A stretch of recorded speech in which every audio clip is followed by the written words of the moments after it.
Los océanos y mares de la Tierra son grandes disoluciones. Y las células vivas vistas al microscopio son pequeñas bolsas de estas disoluciones. Muchos de los procesos de la vida tienen lugar en estas mezclas homogéneas que llamamos disoluciones.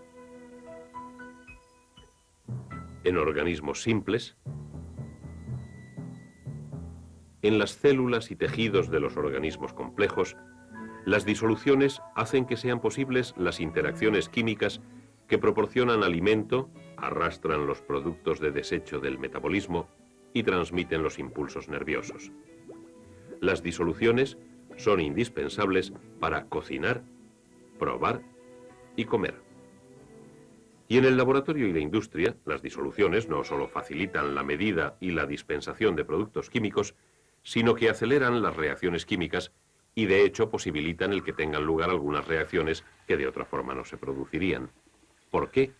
La respuesta reside en la comprensión de lo que son las disoluciones y quizá también de lo que no son.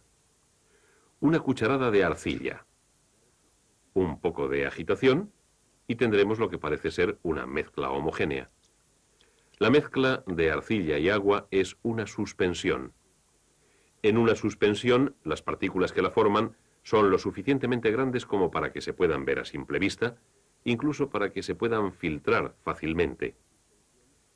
Pero con el tiempo, las partículas de arcilla se sedimentarán. Las sustancias que forman una disolución nunca se sedimentan. La mezcla es siempre homogénea. Esta vez añadiremos un poco de gelatina en polvo. Ahora no podemos ver ninguna partícula, solamente un cambio general de color. De nuevo la mezcla parece homogénea.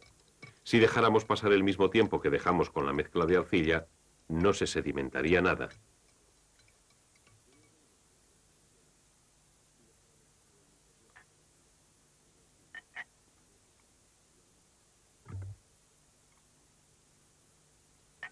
Por supuesto, la gelatina podría sedimentar.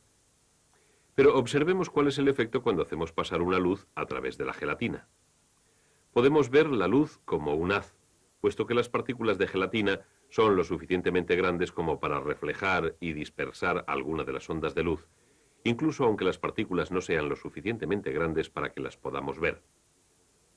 Esas partículas de gelatina son la causa del efecto Tyndall, pero esto nunca ocurre en una solución. En una solución no se dispersa un haz de luz. La mezcla de gelatina y agua es un coloide. Pero si cogemos de nuevo un vaso de agua y esta vez ponemos una cucharada de sal común y la mezclamos, obtendremos una mezcla homogénea de sustancias de tamaño molecular o inferior. Esta es una disolución de un sólido en un líquido.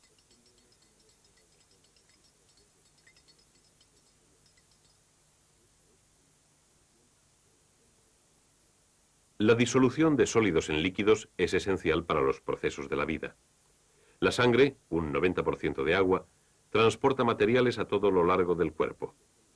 Disueltas en la proporción líquida de la sangre, se encuentran sustancias sólidas que llegan a las células como nutrientes, así como productos de desecho para ser eliminados.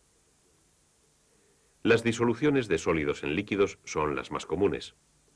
Pero las disoluciones no se limitan solamente a este tipo de mezcla. Algunas disoluciones son mezclas homogéneas de gases en líquidos. El dióxido de carbono disuelto en agua proporciona a los refrescos su efervescencia. El oxígeno disuelto en agua es esencial para las plantas y animales que viven en el agua. Y organismos como el nuestro, que viven fuera del agua, dependen del oxígeno disuelto en otros gases.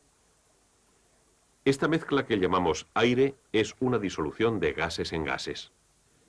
Las aleaciones comienzan su existencia como disoluciones de líquidos en líquidos. El acero, por ejemplo, se forma a partir de una disolución de varios metales fundidos, como el manganeso, vanadio y tungsteno en hierro. Pero cuando la mayoría de las disoluciones de metales pasan desde su fase líquida a su fase sólida, en otras palabras, cuando se solidifican, pierden su homogeneidad. La mayoría de las aleaciones, como el acero, son mezclas heterogéneas. Las disoluciones, cuando se forman, dan sabor a nuestra sopa, y continúan nuestro proceso de vida. Pero ¿qué ocurre exactamente cuando se forma una disolución? Para verlo, volvamos a la más simple y probablemente más clara ilustración, la disolución de una cucharada de sal común en agua. La sal, cloruro sódico, es una disolución iónica cristalina. Cada cristal está compuesto de una disposición regular de átomos cargados, iones de sodio y cloro. La atracción entre los iones positivos y negativos los mantienen unidos mediante enlaces iónicos y origina cristales del sólido iónico, cloruro de sodio. El agua es una sustancia molecular no iónica. Dos átomos de hidrógeno, mediante un enlace covalente con uno de oxígeno, forman la molécula de agua. Los enlaces tienen una gran fuerza. La molécula es electrostáticamente neutra, pero extremadamente polar. A causa de una distribución desigual de los electrones en las moléculas, el oxígeno tiene una carga parcial negativa y el hidrógeno una carga parcial positiva. El líquido, agua, se compone de un gran número de moléculas polares unidas mediante fuerzas electrostáticas de atracción entre los polos positivos y los negativos. Estas conexiones se rompen y se reforman fácilmente, proporcionando a las moléculas de agua gran movilidad en la fase líquida. Así tenemos dos sustancias con partes cargadas, agua compuesta de moléculas polares y sal compuesta de iones cargados. Y las mezclamos. Todo lo que podemos ver es la aparente desaparición de los cristales de sal. Cuando la sal se introduce en el agua, los iones negativos del cloro atraen a la parte positiva de las moléculas de agua, superando la fuerte atracción de los iones sodio de carga opuesta y arrastrando al ion negativo del cloro fuera del cristal.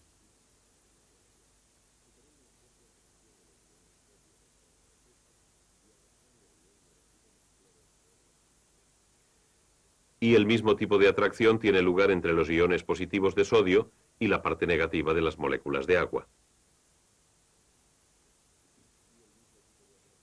De esta forma, los iones en nuestro cristal de sal se disocian.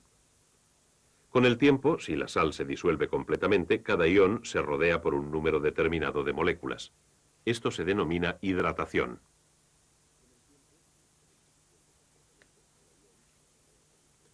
Ahora, a medida que los iones son arrancados de los cristales de sal por las moléculas de agua, no permanecerán concentrados en una parte del agua, puesto que las moléculas de un líquido están siempre en movimiento. Cuando observamos en el microscopio pequeñas partículas suspendidas en un líquido, vemos que se mueven en zigzag. Esto es lo que se denomina movimiento browniano. Las partículas son efectivamente golpeadas por moléculas de agua en movimiento rápido, constante e irregular. No podemos ver las moléculas, pero podemos ver el resultado de los choques. Las moléculas de todos los fluidos se mueven de esta manera. Así, este movimiento de las moléculas de agua dispersa los iones de cloro y sodio a través del agua. Los cristales de azúcar también se disuelven en agua, pero el azúcar es una sustancia molecular, no iónica. De esta forma, cuando los cristales de azúcar se rompen, todas las moléculas de la sustancia se dispersan.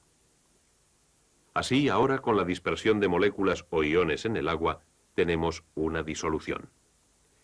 Y ahora lo que necesitamos es alguna terminología con la que trabajar. La sal, la sustancia que se disuelve, se llama soluto. La sustancia que origina la disolución se llama disolvente. Cuando un sólido se disuelve en un líquido, el líquido siempre es el disolvente. En otros tipos de disoluciones, la sustancia que se encuentra en mayor cantidad es el disolvente. En el aire, el nitrógeno es el disolvente y el oxígeno, argón, vapor de agua y otros gases son el soluto. El agua es el soluto en el alcohol y el disolvente en nuestra solución salina. El agua es el disolvente más común que existe e indudablemente el más importante. En todos los seres vivos, el agua es el medio de transporte de las sustancias disueltas que sostienen la vida de un organismo. Puesto que las materias que el agua transporta son de tamaño molecular o más pequeñas, pueden pasar a través de las membranas que mantienen en su lugar a los mayores constituyentes de las células.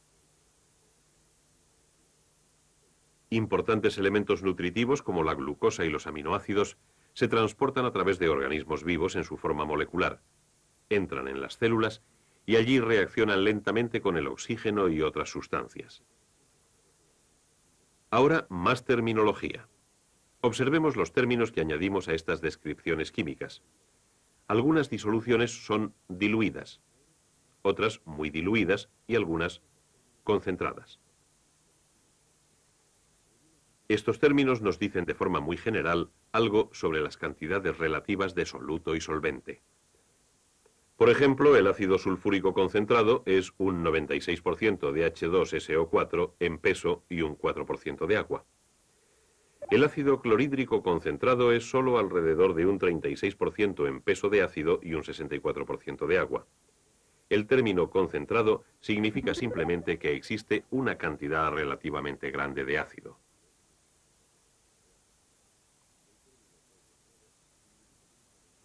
Diluido significa generalmente que existe menos cantidad de soluto que en una disolución concentrada. Una disolución muy diluida es casi disolvente puro, con solamente una cantidad muy pequeña de soluto. Una forma de hablar sobre la concentración de una disolución de una manera más precisa es utilizando el concepto de molaridad.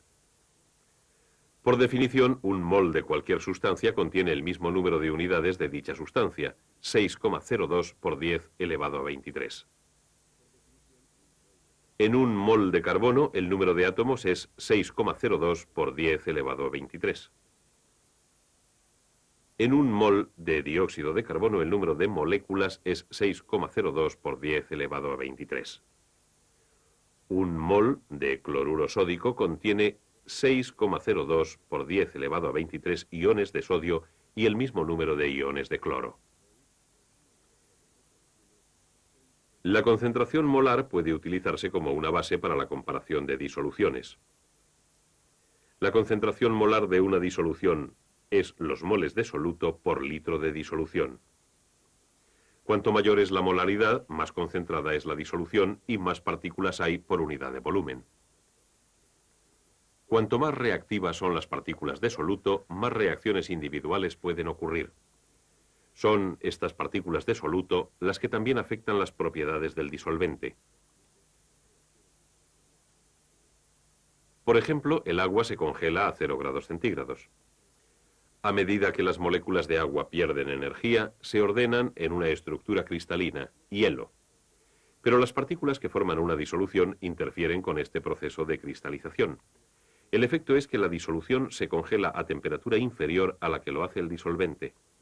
Un soluto sólido como la sal tiene el efecto opuesto en el punto de ebullición de un disolvente. Esta agua pura y esta disolución salina están ambas a la misma temperatura. Sin embargo, el agua está hirviendo, pero la disolución no. El punto de ebullición de la disolución se ha elevado.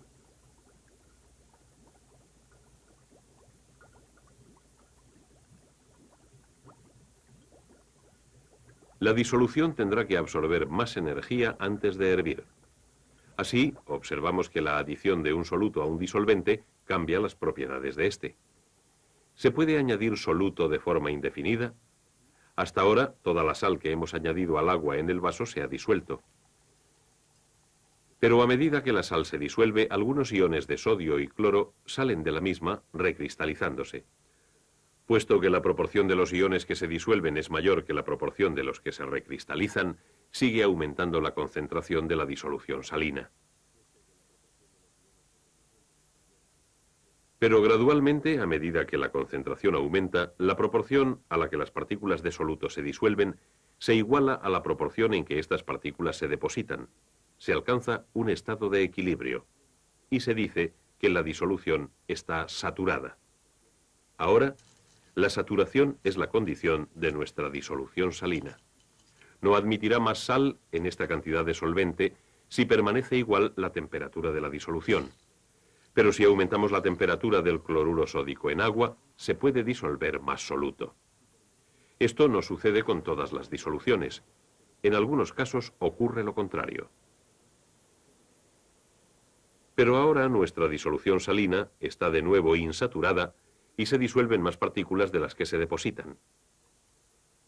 Podemos disolver más sal en nuestra disolución hasta que se alcanza de nuevo el equilibrio y la disolución se satura. Si añadimos disolvente tendría el mismo efecto. A mayor cantidad de agua, mayor cantidad de sal podemos disolver hasta que alcanza la saturación. Pero bajo ciertas circunstancias es posible ir más allá de la saturación.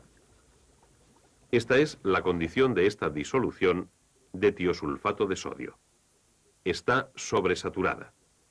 Hay más partículas de soluto en la disolución de lo que ésta puede soportar sin perder la estabilidad. Pero las partículas no son capaces de formar la estructura cristalina que tienen en estado sólido. Necesitan algunas partículas, incluso una mota de polvo, para empezar la estructura, pero no existe ninguna. Ahora observemos. Un pequeño cristal de soluto actúa como una especie de detonador para empezar la cristalización. Ahora el exceso de soluto puede cristalizar y la disolución volver a un estado de equilibrio. Esta no es la forma en que generalmente precipita el soluto en las disoluciones. Si solamente reducimos la cantidad de agua de nuestra disolución salina, dejándola que se evapore, la disolución cada vez puede admitir menos soluto hasta que finalmente se satura. Y a medida que el agua continúa evaporándose, los cristales de sal precipitan. La naturaleza frecuentemente funciona de la misma forma. La sal de una gran mina subterránea que quedó cuando se secó un mar prehistórico. El azúcar sin procesar se produce comercialmente mediante un proceso de evaporación que separa el azúcar cristalino del agua en el almíbar del azúcar. Desafortunadamente, lo que la naturaleza no hace es que todas las sustancias sean fácilmente solubles en agua. El petróleo, por ejemplo.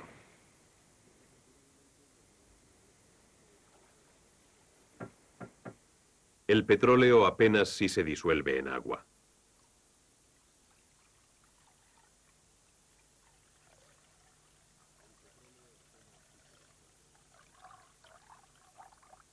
Y tampoco lo hace el tetracloruro de carbono.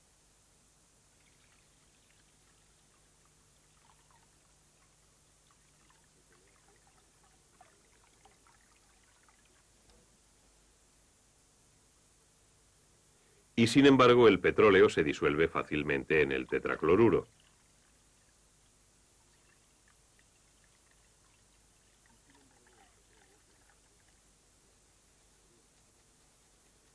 Por otra parte, la sal, que sabemos que se disuelve fácilmente en agua, no se disuelve casi ni en petróleo ni en el tetracloruro de carbono. Aquí está la razón. Recordemos que el agua es una molécula polar con una parte positiva y otra negativa. La sal es un electrolito, un sólido compuesto de iones positivos y negativos. La sal se disuelve por la atracción entre iones de sal y las moléculas de agua. La sal realmente separa las moléculas de agua, mientras que el agua separa la sal.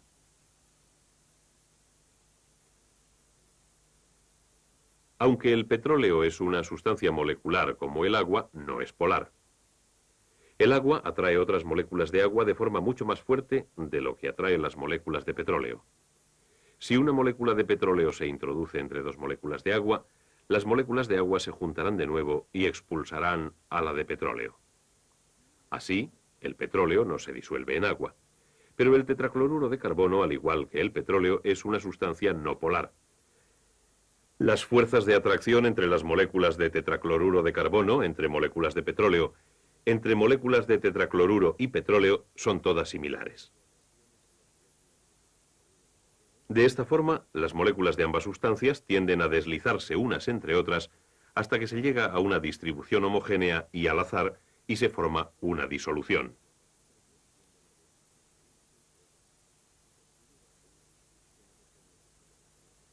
En general, los disolventes tienden a disolver solutos con características semejantes. Así, los solutos no polares se disuelven en disolventes no polares. Los solutos polares e iónicos se disuelven en disolventes polares. Y generalmente esta combinación es la que tiene más importancia para nosotros, especialmente cuando implica a solutos iónicos, porque los iones pueden transportar cargas eléctricas a través de una disolución. El proceso de la vida depende del flujo de estas cargas eléctricas a través de todas las partes de nuestro cuerpo por el gran medio de transporte que es el agua. Desde las mezclas que bañan y alimentan a nuestras células más pequeñas, hasta la mezcla homogénea que es el mar, que cubre las 3/4 partes de nuestro mundo, las disoluciones son una parte íntima de la vida y son fundamentales para la vida de nuestro planeta.